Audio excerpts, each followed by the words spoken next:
নমস্কার বন্ধুরা, আমার পাঁচফোড়ন চ্যানেলে আপনাদের সবাইকে স্বাগত। আজ আপনাদের সামনে আমি একটা মাছের রেসিপি নিয়ে এসেছি। এই মাছের ঝোলটা খুবই হেলদি একটা মাছের ঝোল। এতে বিশেষ কোনো বেশি মশলাও নেই। যারা অসুস্থ মানুষ কিংবা যারা ছোট তাদেরকেই কিন্তু অনায়াসেই এই মাছের ঝোলটা দেওয়া যায়। তবে ছোট বাচ্চাদের একটু কাটা বেছে দেওয়া উচিত, বড়দের নর্মালি খেয়ে নিতে পারে। যাদের ক্যালসিয়াম কম আছে শরীরে তারা তো অবশ্যই এই মাছের ঝোলটা যদি খায় তাহলে শরীরে উপকার হবেই। আজকের রেসিপি পাঁচমিশালি ছোট মাছের ঝোল। বাজারে আমি বিভিন্ন রকমের ছোট ছোট মাছ মিশিয়ে বিক্রি হচ্ছিল, মানে একদম ছোট সাইজের দুটো কই, ছোট সাইজের শিং, কয়েকটা পুঁটি, কয়েকটা বেলে ছোট ছোট সাইজের একসাথে মিশিয়ে বিক্রি করছিল। তাই আমি এই মাছের ঝোলের নামটা দিয়েছি পাঁচমিশালি ছোট মাছের ঝোল। তো আমি কিনে নিলাম 250 গ্রাম মতন। ভালো করে ধুয়ে বেছে নুন হলুদ মাখিয়ে 15 মিনিট ম্যারিনেট করে রাখলাম। দেখতে পাচ্ছেন কই মাছগুলো কত পুচকে পুচকে, তেমনই শিং মাছগুলো পুচকে পুচকে, খুবই উপকারী বন্ধুরা। ছোট বাচ্চা সমেত বড়রা, অসুস্থরা প্রত্যেকেই খেতে পারে। তবে ছোটদের একটু বড়রা যদি কাটা বেছে দেয় তাহলে কিন্তু উপকার হয়। এই মাছটা বানাতে খুব বেশি কিছু উপকরণের প্রয়োজন নেই। একটা টমেটো যদি থাকে সেটা দিলে একটু টেস্টটা বাড়ে। তাই আমি একটা টমেটো একদম ঝিরিঝিরি করে কুচিয়ে নিচ্ছি, আর দুটো কাঁচা লঙ্কা মাঝখান থেকে চিড়ে নিলাম। টমেটোটা কাটতে কাটতে বলি, যেসব নতুন বন্ধুরা আছো আমাকে সাবস্ক্রাইব করোনি, অবশ্যই সাবস্ক্রাইব করো, আর পুরো ভিডিওটা স্কিপ না করে দেখার অনুরোধ রইল।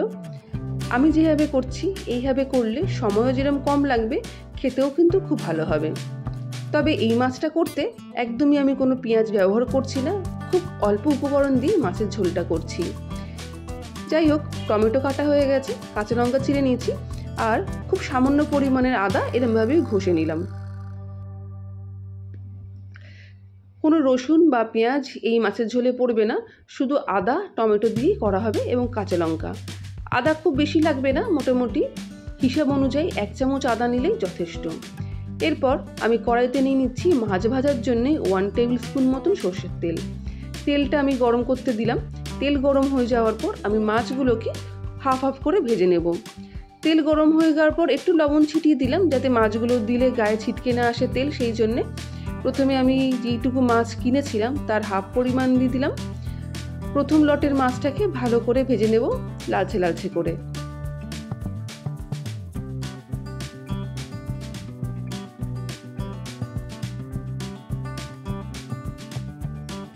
প্রথমে যে মাছগুলো আমি দিয়েছিলাম সেই মাছগুলো দেখতেই পাচ্ছ লালচে লালচে করে ভাজা হয়ে গেছে। মাছগুলোকে আমি একটা পাত্রে আলাদা তুলে রাখছি।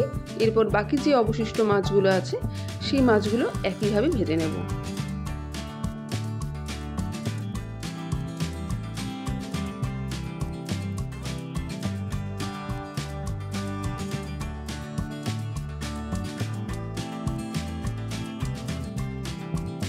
সব মাছ ভাজা হয়ে গেছে।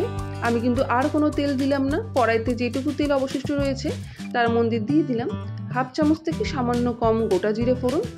গোটা জিরেটা ভালো করে ভাজা হয়ে গেলে প্রথমে দিয়ে দেব টমেটো, যে কুচিটা করে রেখেছিলাম সেই টমেটো কুচিটা। গ্যাসের আঁচটা এই সময় মিডিয়াম করে দেব, কেননা টমেটোটাকে প্রপারলি সেদ্ধ হতে হবে।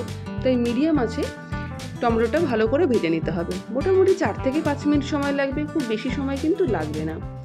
4 থেকে 5 মিনিট ধরে আমি টমেটোটা ভেজে নিয়েছি। দেখতে পাচ্ছেন টমেটোটা কতটা কমে এসছে এবং কালারটাও কতটা ডার্ক হয়ে এসছে। এই সময় আমি দিয়ে দেব আদা বাটাটা এবং কাঁচা লঙ্কা।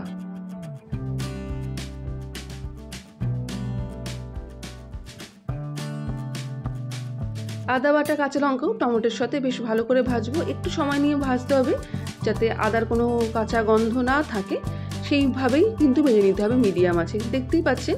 আর যতটা সম্ভব খুন্তি দিয়ে টমেটোটাকে একটু ভেঙে দেওয়ার চেষ্টা করবেন। টমেটো আর আদা কাঁচা লঙ্কা ভাজতে দিয়ে দিয়েছি গ্যাসের আঁচে মিডিয়াম করে। এই সময় বানিয়ে নিচ্ছি একটা আলাদা মশলা। নিয়ে নিলাম স্বাদ অনুযায়ী লবণ, পরিমাণ মতন হলুদ, জিরে খুব বেশি লাগবে না, আমি এখানে নিয়ে নিচ্ছি হাফ চামচ মতন জিরে গুঁড়ো, 1/4 টিস্পুন মতন রঙের জন্য নিয়ে নিলাম কাশ্মীরি লঙ্কার গুঁড়ো অপশনাল পুরোপুরি, তোমরা নাও দিতে পারো। আর যেহেতু কাঁচা লঙ্কা দিয়েছি সেহেতু, আর ছোট বাচ্চারা খেতে পারে সেই অনুযায়ী আমি দিয়ে দিলাম একদমই কম একটু ঝাল লঙ্কার গুঁড়ো, যাতে মুখে একটু টেস্টটা থাকে। অল্প জল দিয়ে মশলাটাকে আমি গুলে রাখলাম।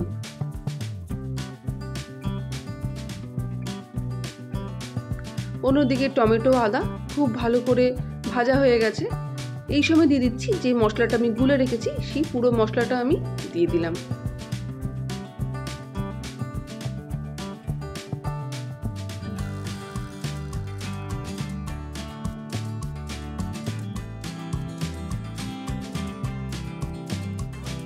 বন্ধুরা, এই গুঁড়ো মশলার এটা জলে গুলে দিলাম। এই সময় গ্যাসের আঁচটা কিন্তু মিডিয়ামে রেখে একটু সময় নিয়ে মশলাটাকে কষাতে হবে। দেখতেই পাচ্ছ মশলা কষিয়ে কষিয়ে সাইড থেকে কিন্তু আমার তেল ছেড়ে এসছে। এবার রঙটাও কত সুন্দর হয়েছে। ঠিক সাইড থেকে এরকম তেল ছেড়ে আসবে ততক্ষণ কিন্তু মশলাটাকে কষিয়ে নিতে হবে। কষিয়ে আমি এর মধ্যে দিয়ে দিচ্ছি বড় গ্লাসের 1 গ্লাস মতন গরম জল। কেননা ঝোলটা একটু পাতলা হবে, তাই অল্প জল দিলে হবে না, তাই একটু আমি বড় গ্লাসের 1 গ্লাস জল দিলাম, যাতে পাতলা ঝোলটা হতে সুবিধা হয়। ঝোলটা আমার ফুটে উঠেছে দেখতেই পাচ্ছ।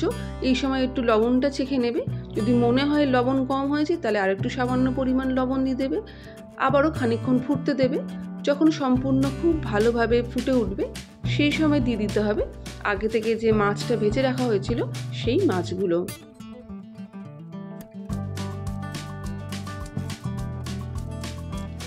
ভালো করে ঝোল ফুটে গেছে, আমি মাছ ভাজাগুলো দিয়ে দিলাম। তোমরা কিন্তু এইভাবে ছোট মাছের ঝোল করবে, কিংবা কোনো জ্যান্ত মাছের ঝোল করবে, যেগুলো শরীরের জন্য খুব বেশি উপকারী।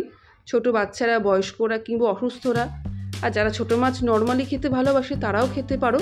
শরীরের জন্য খুবই উপকারী বন্ধুরা। আর এরমভাবে করলে টেস্টও কিন্তু খুব ভালো হয়। আমার ছোট মাছের পাঁচমিশালি ঝোল রেডি। তবে যদি তোমাদের ঘরে ধনে পাতা থাকে এই সময় একটুখানি নামানোর আগে ধনে পাতা কুচি দিতে পারো। আমি ধনে পাতাটাকে অ্যাভয়েড করলাম। যাই হোক, আমার রেসিপি তোমাদের কেমন হয়েছে লাগলো বলো। রংটা দেখে বুঝতেই পারছো খেতে কতটা সুন্দর হয়েছে। পুরো ভিডিওটা দেখার জন্য অনেক ধন্যবাদ।